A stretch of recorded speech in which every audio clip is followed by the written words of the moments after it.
You're holding your friend's baby, or laughing at something your partner just said, or leaning down to scratch the dog behind the ears, and your own baby, who was perfectly content 3 seconds ago, detonates.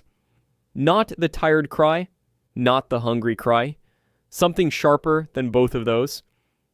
They are staring directly at you. Their face has gone red, their body has gone rigid, and if you had to describe the expression on that face to another person, the word you would reach for, even though you know it sounds absurd, is furious. Most people laugh it off. Someone's a little jealous, they say, in the cooing voice people reserve for babies and golden retrievers. Then they immediately walk it back because you're not supposed to say, a 4-month-old is jealous. That's projecting. That's anthropomorphizing. Babies don't have complex emotions. Everyone knows that. Except developmental psychologists have been quietly dismantling that assumption for 2 decades. And what they found doesn't just change how you think about jealousy. It changes how you understand when a self begins. Can a baby too young to understand that a hidden toy still exists, too young to speak a syllable, too young to know their own name, actually feel jealous? And if they can, what does that mean about everything else happening inside that small, furious skull? Here is where most people get this wrong. The argument against infant jealousy has genuine developmental logic behind it. Jealousy, the reasoning goes, requires theory of mind. The ability to understand that other people have thoughts and feelings separate from your own. It requires a self that can feel threatened. It requires comprehending that a relationship is something that can be lost. And theory of mind doesn't fully emerge until around age 4, roughly the age of a child who can run, hold a conversation, and understand a simple joke. Object permanence, the understanding that things continue to exist when you can't see them, doesn't solidify until 8 to 12 months. So if a baby doesn't yet fully grasp that a toy exists when it rolls behind a cushion, how could they possibly register that a bond is under threat? Because those two things are not built on the same circuitry. Object permanence is a cognitive milestone. Jealousy, as it turns out, is not primarily cognitive at all. It is social, it is relational.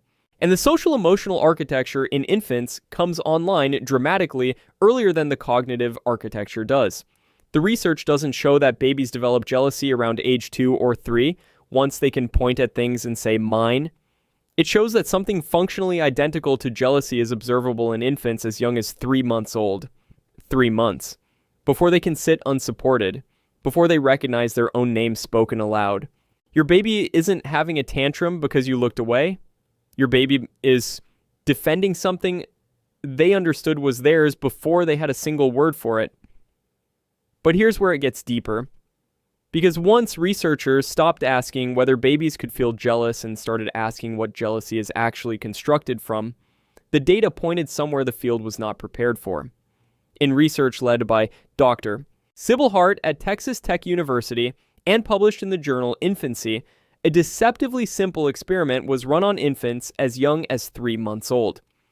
The methodology used behavioral observation alongside salivary cortisol assay, a non-invasive technique that measures the physiological stress hormone cortisol through saliva samples, giving researchers a window into what is happening biologically, not just behaviorally.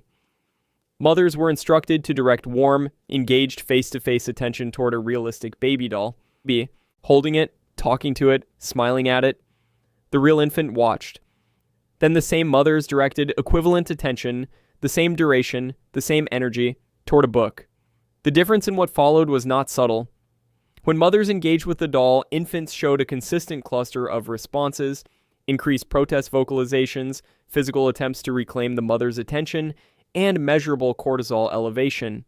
The same biological stress marker that rises in adults during genuine social threat, the kind that accompanies a confrontation, a rupture, a moment of real fear. When mothers engaged with the book, the infants showed essentially none of this. The babies were not reacting to the withdrawal of attention, they were reacting specifically to a social rival receiving it. The doll triggered the alarm, the book did not. That distinction between losing attention and watching someone else receive it is the entire distance between fussiness and jealousy. Your baby isn't upset because you're distracted. Your baby is upset because someone else has you. And at 3 months old, they already know the difference. Think of early jealousy not as an emotion the baby has learned through experience, but as a circuit that arrived pre-installed. The hardware was shipped with the unit. The wiring was laid before the first breath. The software is running before anyone wrote the user manual.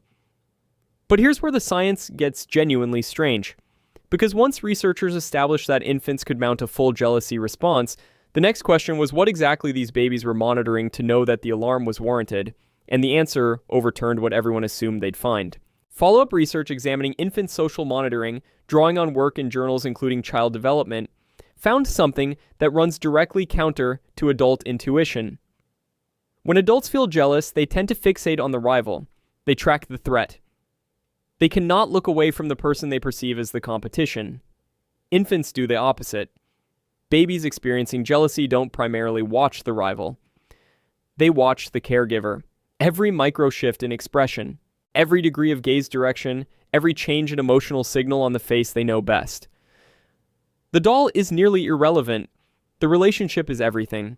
This makes precise sense once you understand what jealousy is actually doing at this developmental stage. It is not a competition for a resource the way hunger competes for food. It is a monitoring system for the security of an attachment bond. The infant's social threat detection system is continuously running one calculation.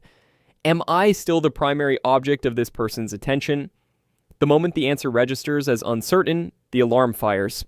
By 5 months old, pulsing roughly the age at which most parents are still debating whether their baby can reliably distinguish them from a stranger in low light, infants can track a caregiver's gaze direction with enough precision to assess not just where they're looking, but the quality of emotional engagement being directed at the target.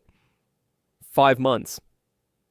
The resolution on that social radar is higher than most parents ever realize. Your baby isn't competing for your attention. Your baby is running a continuous security scan on the most important relationship in their world, and jealousy is what the alarm sounds like when the scan returns an anomaly. Now, I need to tell you about what happens when that alarm system gets tested in a controlled way. Because researchers didn't just observe it passively, they designed an experiment to stress it deliberately. And what they found in that room changes the stakes of everything that came before. The strange situation, designed by Dr. Mary Ainsworth at Johns Hopkins University and first published in the late 1960s, is one of the most replicated and consequential experiments in the history of developmental psychology. The setup is methodical. An infant is placed in a room with their primary caregiver. A stranger enters. The caregiver leaves. Then the caregiver returns. The whole sequence is carefully staged, and infant responses are documented in precise detail. What Ainsworth was mapping was attachment, the quality of the bond the infant had built with the caregiver based on the history of how responsive that caregiver had been. What emerged from years of running this paradigm was a classification system that has held up across decades of replication. Infants with secure attachment, those whose caregivers had responded consistently to their signals, showed distress at separation and rapid, settled recovery when the caregiver returned. The alarm fired, and then it quieted, because the system had learned that repair was reliable. But infants with what Ainsworth called anxious ambivalent attachment showed something structurally different. Elevated jealousy-like protest. Difficulty settling even after the caregiver returned. Continued signaling even when the threat had resolved. The attachment system, having learned through repeated experience that responsiveness was unpredictable, could not power down when the danger passed. It stayed elevated. It kept scanning. It had no evidence that the repair would hold. Here's what that means for you in the specific and practical sense. Well, every time your baby signals jealousy, reaches for you, escalates when you turn toward your phone, comes apart when you engage warmly with another child, and you respond, you are not reinforcing difficult behavior. You are writing code. You are updating the threat detection system's internal model of how the world works. You are teaching the alarm that when it fires, the bond gets repaired. That the relationship is durable enough to survive a rival. Over hundreds of these exchanges, accumulated across the first year of life, you are not simply soothing a baby in a given moment. You are calibrating the sensitivity of a system they will carry with them into every close relationship for the rest of their lives. Your baby's jealousy isn't a behavior problem to be managed. It is a stress test of the attachment system, and how you respond is the answer they will remember long after the moment is gone. And now I need to say something important. Because there is a version of this picture that warrants a different kind of attention. And I want you to know what to look for. But there are two patterns that developmental pediatricians flag as worth discussing, and they sit on opposite ends of the same spectrum. The first is a baby who shows no jealousy, like social monitoring at all, who does not track the caregiver's gaze when attention shifts to someone else, who shows flat or unresponsive affect in situations that would typically produce protest, who seems indifferent to the social landscape the way you might be indifferent to background music you've stopped hearing. The second is a baby whose alarm never modulates, who cannot settle after the caregiver returns, for whom repair does not seem to register, whose protest behavior continues past the point where the threat has resolved. Neither of these is a diagnosis. Both exist on a wide spectrum, and temperament plays an enormous role in how loudly or quietly any individual baby signals. Some babies are what researchers describe as low reactive. Their alarm system runs quietly, and that is well within normal range. What matters is pattern and trajectory, not any single moment on any single afternoon.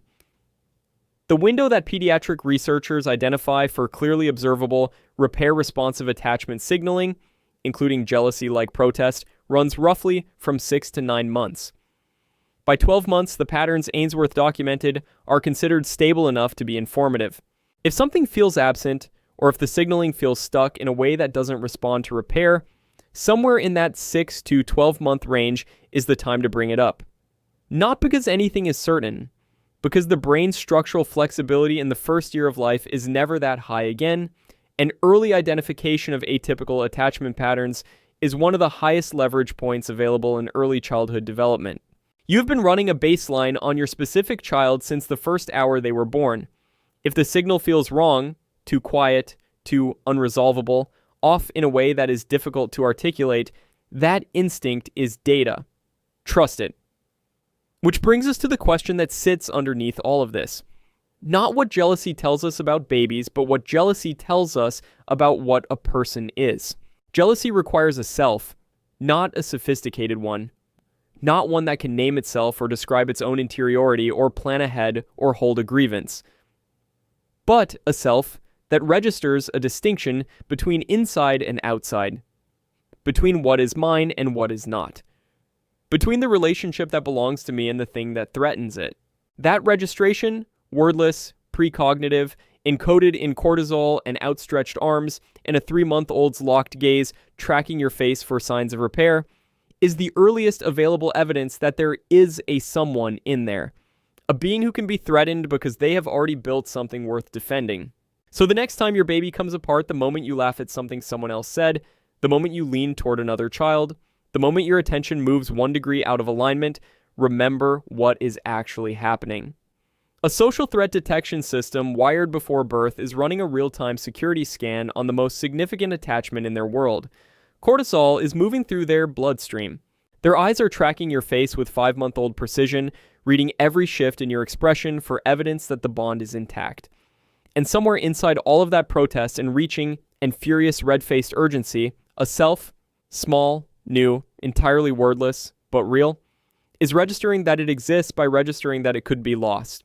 If your baby has ever done this, like you come completely undone the moment your attention moved towards someone or something else, drop a comment below. How old were they? What set it off? And did you realize in that moment what you were actually watching? And if you want to understand why babies cry harder the moment they see you after you've been away, not because they're angry at you, not because they're being dramatic, but because of something happening deep inside the attachment system that most parents completely misread. That is the next video. And once you understand what's actually going on, you will never feel guilty about leaving again.